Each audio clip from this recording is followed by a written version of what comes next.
Santa Cruz Talim. Isa ito sa pinaka-highest point.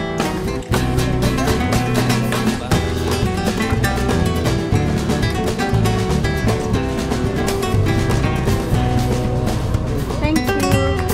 Yung nasa likod ko guys, yan ang Arco de Augusta. Ito ang pinaka-sentro ng Lisbon. Ito ang mga pastry.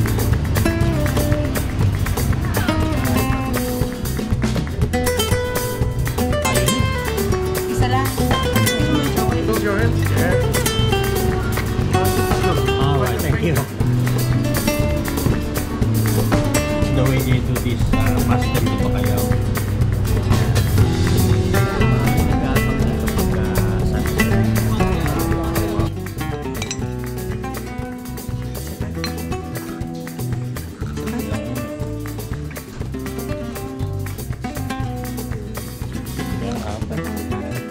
okay na.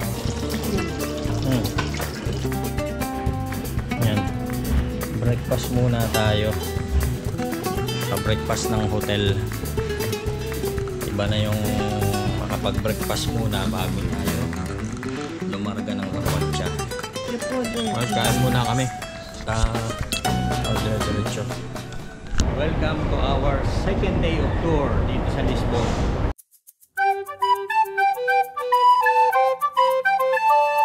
Dito nakakamangha ang mga building, oh. Ayun yung art, oh. Ayun, ito sinasabi kong Arco na. Total, andito na rin tayo. Daanan natin. Puntahan natin yung Arco. Wow, really nice.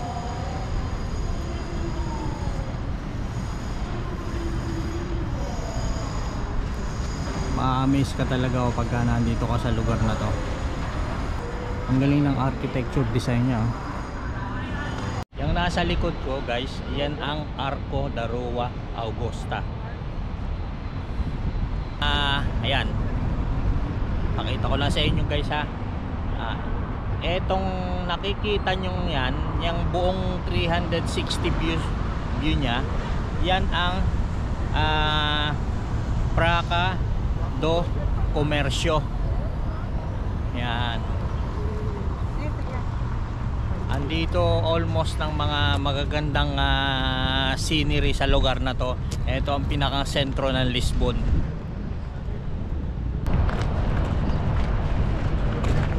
Asawa ko nakakita ng mga pagkain na naman. Ayan o. Gusto ko ito. Dami. Donut. Ito. Tsaka ito. Gusto mo ito? Tsaka tubig. Oo. Anong gusto mong donut? No, pistachio. Dalawang pistachio? O gusto Atin mo na lang tayo ni. Isa lang. Tapos gusto mo yung chocolate? Hindi na. Ito mas parang masarap to niyo. Pastis de nata. Pastis de nata yan. Oo nga. Okay. Kaya ako na nito. Sawa na. Ayoko yan, meron pa tayo niyan.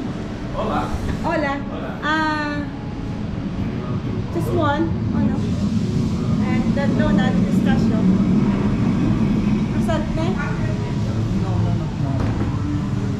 And agua.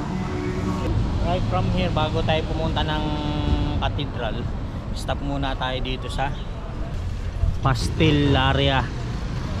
From here naaamoy ko yung binebake nila na mga pastry. Pastel din ata. Ang flavor niya is pistachio.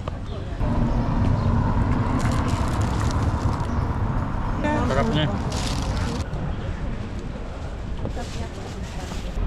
Sarado pa ang Lisbon Cathedral pero naka-queue na sila, oh. Tingnan natin kung anong oras magbubukas.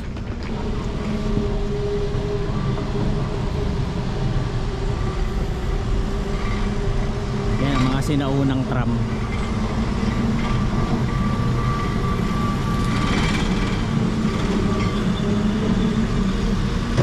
Gusto ko mapasok itong Lisbon Cathedral.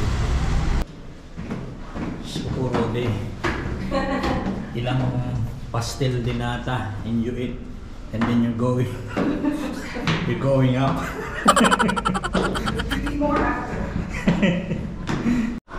Right, dito daw tayo, balcony. Ano lang ng daan. Yan. Ang ganda pagka nandito ko sa taas. Ito yung altar niya, oh. Ganda. Nakapunta kaya dun? Pwede. Doon ka dadaan doon sa kabila. Okay, nice. Tingnan natin kung makakalapit tayo dun. May isa dyan eh. Mamaya. Yan na to. Mga damit ng pare nung unang panahon. Damit ng pare yan. Kasi nauna pang gamit ng mga pare. Oh. Yan, dito na. Dito na tayo sa baba. Kanina andun tayo sa taas. Oh. Punta tayo sa doon sa altar. May mga lugar, lalo na yung mga artifacts ng simbahan na to, kasi they are made for gold, mga diamonds, Emerald. silver, emeralds, alam niya may value, kaya siyempre for security reason hindi ina-allowed doon sa mga area na yon na kumuha ng picture o video. Pero may mga lugar dito na walang security, so ibig sabihin allowed mag picture. Really nice.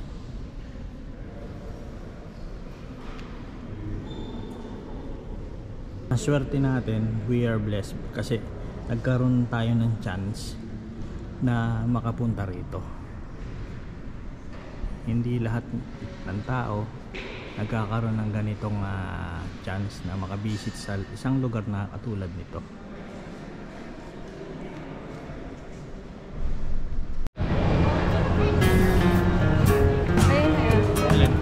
Akala mo statwa siya, oh.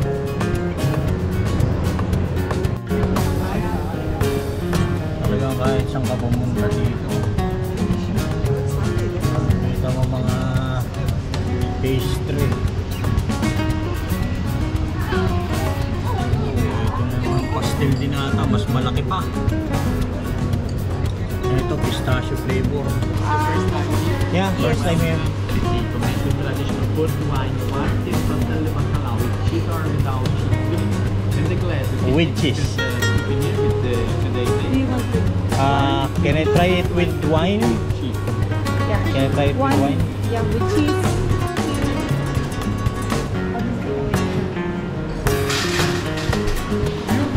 Yeah. Thanks. Close your hand. Yeah. Alright, thank you. Thanks so much. Thank you so much. Ganun pala yung kaya tinathumbs up niya ako. This is the way we supposed to handle this.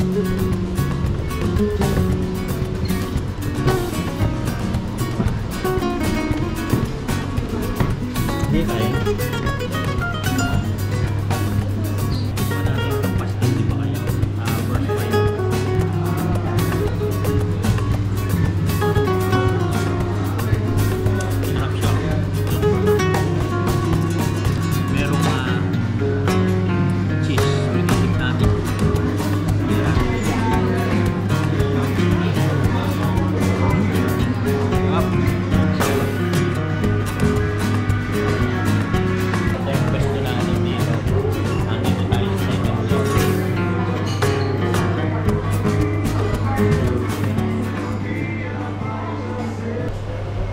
This is the way they do this pastel de Bacalao. Yan. So ito yung mga ingredients: egg, garlic, onion, potato, may kasamang cheese, at saka syempre ito yung codfish. Very famous siya. Actually this is one of the national dish ng mga Portuguese. Nakita na naman asawa ko ng Amorino. Paborito ng asawa ko, pistachio, vanilla, strawberry, Oreo. May tama yung alak. Ewan po na lang muna tayo kung may tama yung alak. No, gusto ko maglakad. 3 euro. Thank you. Medyo iniiwasan din natin, but how can you resist kapag ka nasa holiday ka? Right, andito na tayo sa tapat ng Santa Justa Lift. Marami bumibisita dito, gusto makarating dun sa taas. During the year 1902, powered siya by steam. Ngayon, of course, di kuryente na. Daming gustong sumakay, pila talaga. Oo, magkano ang bayad niya? Ayan, may bridge. Galing po sa likod.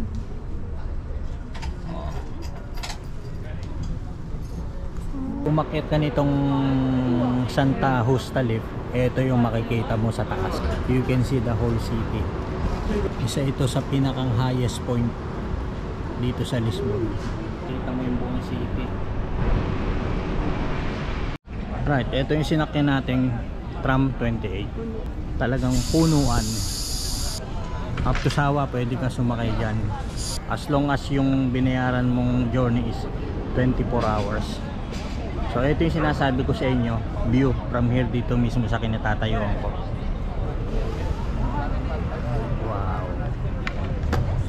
Wow.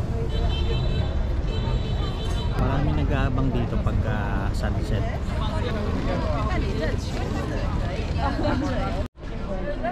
Oh guys, di ba ang ganda? Ganda sunset. It's almost 20 past 6 ng hapon or 6:20. So ganyan yung view dito. Marami nagpupunta rito para ma-witness yung araw.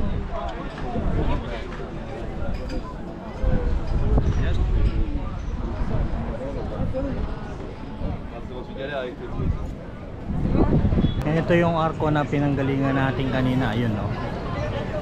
Dito na lang tayo. Maghahanap tayo ng pwede nating makainan. Seafoods, ne? Yun, nakapili si manager dito daw sa Grill and Company. Meron sa loob. Alright, dito tayo sa taas. Pero maganda, oh, sa baba.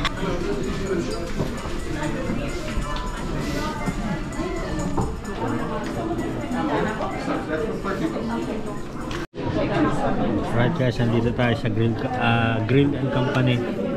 So eto na yung tanghalian natin at eto na rin yung dinner. Pinagsabay na namin kasi busy kami kanina pamamasyal na wala na sa isip naming magtanghalian. So ito yung order ko, octopus rice, merong prawn, actually balat na yung prawn, no? Merong binalatan na, meron namang buo pa. Order naman ng misis ko is pares de mariscos. Meron siyang tiger prawn, may mussels, merong clams, at saka meron ding pang ano ito? prawn. Pampahulas, bagay na bagay sa nakakainom. Kaya ang drinks ko, yun, may beer ako. Alright guys, hindi ako makapag-video kasi ang liit nitong lugar. So kakain na muna ako guys. Kalahati nga lang. Kalahati lang. Ang hirap ubusin, ang daming serving. Mas lalo naman Mga sa asawa ko, ganun din.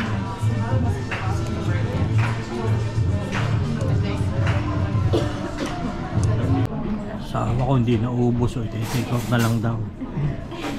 Ako uubusin ko to, may natitira pa. Kaya mo gusto niya? Ayaw ko nabusin, ubus na nga eh.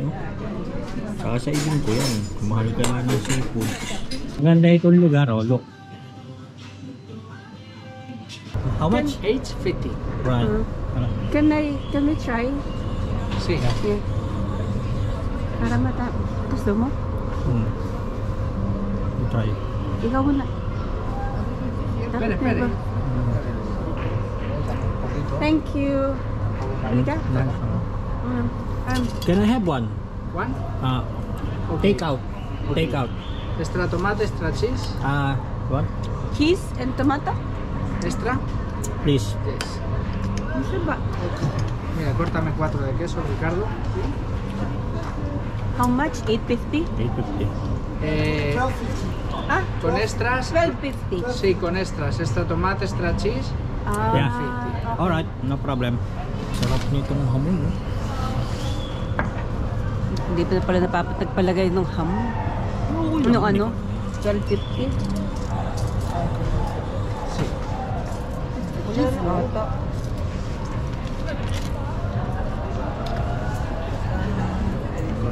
Le cortamos, ¿verdad?